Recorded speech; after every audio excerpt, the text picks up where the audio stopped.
बिल्कुल कहते हैं। इस बीच एक बहुत अहम खबर अपने दर्शकों को बता दें। दरअसल G7 की बैठक हुई है मिडिल ईस्ट में। इस तनाव पर G7 की बैठक में जो बाइडेन भी शामिल हुए और जो बाइडेन ने बड़ी अपील की है।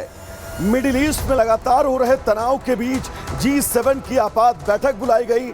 G7 के सभी शामिल देश इस बैठक में हिस्सा लेने पहुंचे और जो बाइडेन ने बिल्कुल स्पष्ट शब्दों में एक बार फिर दोहराया कि ईरान अपने रास्ते से भटक गया है। बातचीत से समस्या के समाधान की बात की और सबसे अहम, परमाणु ठिकाने पर हमले का समर्थन अमेरिका ने नहीं किया है। जो बाइडेन ने बिल्कुल साफ कह दिया है कि अगर ईरान के परमाणु ठिकाने पर इजराइल हमला करता है तो वो इसके समर्थन में नहीं खड़े हैं। G7 की बैठक से निकलकर ये सामने आया है कि इजराइल के अगले कदम पर अब बात करनी होगी। ये समझना होगा कि इजराइल का आखिर अगला कदम क्या होगा। तो ये बड़ी खबर, G7 की आपात बैठक बुलाई गई। मिडिल ईस्ट में तनाव है और इस तनाव के बीच जो बाइडेन अमेरिकी राष्ट्रपति, जिन्होंने बिल्कुल साफ शब्दों में कहा है कि बातचीत के जरिए इस युद्ध पर विराम लगे। तो इजराइल पर ईरान की बम वर्षा लगातार जारी है और इस बीच आपको बता दें, दरअसल ये जो मिडिल ईस्ट के हालात हैं, इस वक्त यहां पर ज्वालामुखी देखा जा रहा है और ये जो ज्वालामुखी है ये कभी भी फट सकता है। साथ ही आपको ये भी बता दें कि इस वक्त मिडिल ईस्ट की जो हालत है किसी ज्वालामुखी से कम नहीं है। ऐसा ज्वालामुखी जो अब अपने चरम पर पहुंच चुका है और किसी भी वक्त वो फट सकता है।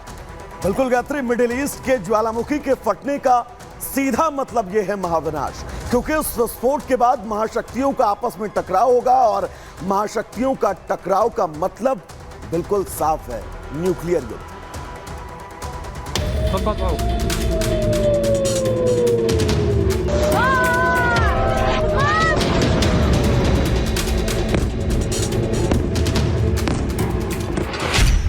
इजरायल पर ईरान की बम वर्षा।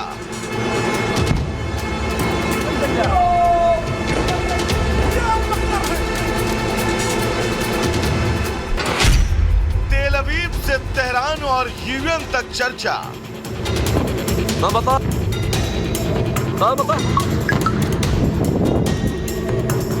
Yesterday, Iran launched approximately.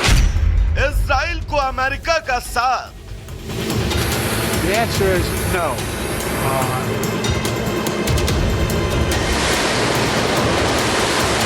Right now, stop.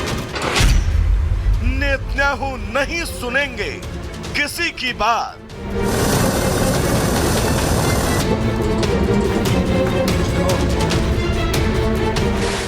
आतंक के खिलाफ इजराइल की जंग अब ऐसे मोड़ पर आ गई है जहां से विश्व युद्ध की शुरुआत सिर्फ एक नाजुक डोर पर टिकी है।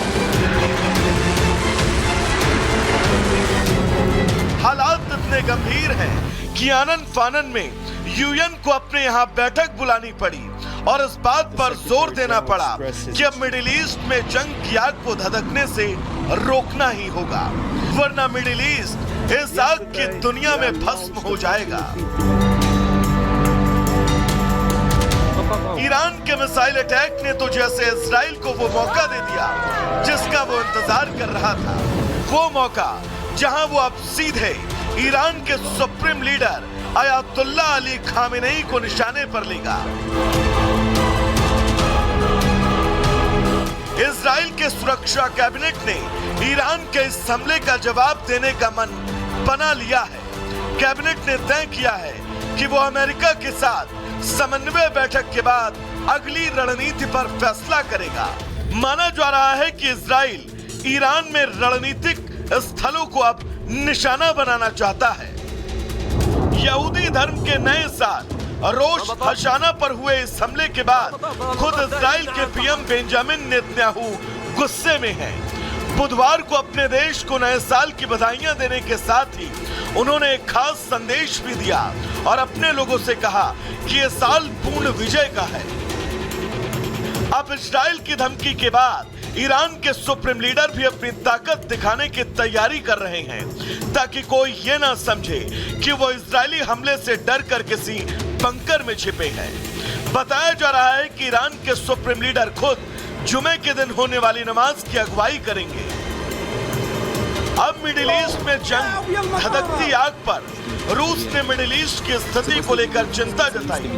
ईरान के हमले के बाद क्रेमलिन के प्रवक्ता दमित्री पेस्कोव ने इजराइल की निंदा की और कहा कि मिडिल ईस्ट में हालात अब लंबे समय से आशंकित क्षेत्रीय युद्ध के करीब पहुंच गया है। ईरान के हमले के बाद इजराइल ने पलटवार करने का फैसला किया और ये पलटवार ईरान के लिए घातक भी हो सकता है।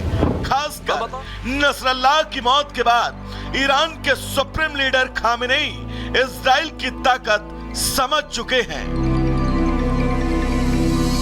Bureau report, Republic Bharat. और चलिए अब बात करते हैं आतंक परस्त पाकिस्तान की। पाकिस्तान जो एक बार फिर से बेनकाब हुआ है। पाकिस्तान ने जाकिर नाइक को गले लगाया, न सिर्फ गले लगाया बल्कि जाकिर नाइक को अपनी संसद में भी घुमाया और इसी के साथ जाकिर नाइक ने अपना असली रंग एक बार फिर से दिखा दिया, क्योंकि इजराइल के खिलाफ जो जंग जारी है जाकिर नाइक उसको शहादत बता रहा है और इसी के साथ एक बार फिर से बेनकाब हो गया है पाकिस्तान की। रिपोर्ट देखिए।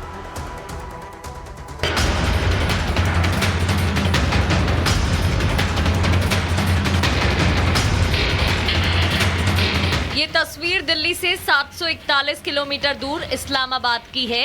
तस्वीर में आपको देश का मोस्ट वांटेड धर्मगुरु जाकिर नायक दिख रहा है और उसके साथ दुश्मन देश पाकिस्तान के सरबराह 8 साल से जाकिर नायक भगौड़ा है और पिछले 24 घंटे से पाकिस्तान में मानवता के खिलाफ जहर उगल रहा है। जाकिर नाइक की भाव भगिमा से लग ही नहीं रहा है कि वो भारत में रह चुका है, भारत में उसकी परवरिश हुई है, भारत में इसने शिक्षा हासिल की है। जाकिर नाइक शहबाज से मिला तो लगा कि वो सदियों से पाकिस्तान में ही रह रहा है और 8 साल बाद भारत की नहीं पाकिस्तान की सरजमी पर कदम रखा है। गाजा पे जो बमबारी हो रही है वो बंद होना चाहिए and people of Gaza should continue fighting against the यहूद टिल द लास्ट यहूद जो पैलेस्टाइन से निकल जाए। जाकिर नाइक जब से पाकिस्तान पहुंचा है वो पाकिस्तान को चढ़ाने में लगा है। अभी तो पाकिस्तान को जाकिर के जहर का पहला डोज मिला। जाकिर नाइक पाकिस्तान में महीने भर रहने वाला है, तब तक ना जाने सतलुज में कितना पानी बह चुका होगा ये किसी को पता नहीं है। ऐसे में उम्मीद लगाई जा रही है कि जाकिर नाइक महीने भर में पाकिस्तान में इतनी हवा भर देगा कि जब उम्मीदों का गुब्बारा फूटेगा तो पाकिस्तान कहीं का नहीं रह पाएगा। Bureau report, Republic Bharat. तो चलिए गुड मॉर्निंग भारत में आगे बढ़ेंगे। दरअसल उत्तर प्रदेश के सीतापुर से फुरकान नाम के एक शख्स की गिरफ्तारी की गई हो और फुरकान पर दरअसल आरोप यह है कि लखनऊ में एक स्कूटी सवार लड़की के साथ वो छेड़छाड़ कर रहा था। पूरी खबर क्या है विस्तार से आपको बताते हैं।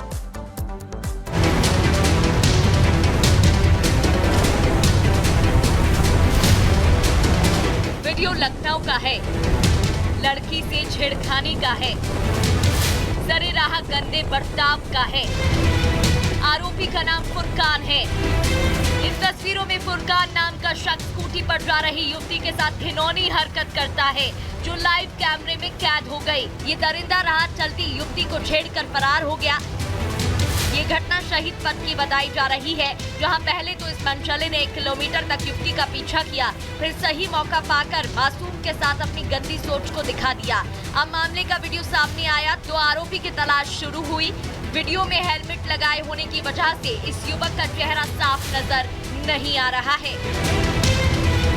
घटना के बाद युवती ने साहस दिखाते हुए पूरी घटना अपने परिजनों को और पुलिस को बताई और बताया कि देर रात करीब 10 बजे वो अपनी मीटिंग के बाद घर वापस लौट रही थी तो उसे एहसास हुआ कि कोई उसका काफी देर से पीछा कर रहा है, जिसके बाद उसने देखा कि युवक ने अपने बाइक की स्पीड धीमी कर ली और फिर उसे गलत तरीके से छूकर मौके से फरार हो गया।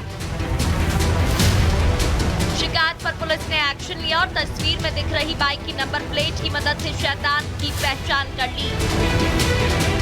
मामले का खुलासा होने पर पता लगा कि ये बाइक किसी अमरीश वर्मा नाम के शख्स की है, जिसने अपनी बाइक रिपेयरिंग के लिए मैकेनिक को दी थी। जहां पहुंचकर पुलिस ने जब पूछताछ की तो खबर लगी कि ये मैकेनिक आरोपी फुरकान का दोस्त था, जिसने उससे ये बाइक उधार पर ली थी। पुलिस ने फुरकान को सीतापुर से गिरफ्तार कर जेल भेज दिया। ये बेखौफ बदमाश भूल जाते हैं कि योगी की पुलिस इन जैसे मनचलों को सबक सिखाने के लिए तैयार रहती है और अगर कोई अपराध करेगा तो उसका भी वही अंजाम होगा जो अन्य आरोपियों का होता है। Bureau report, Republic Bharat.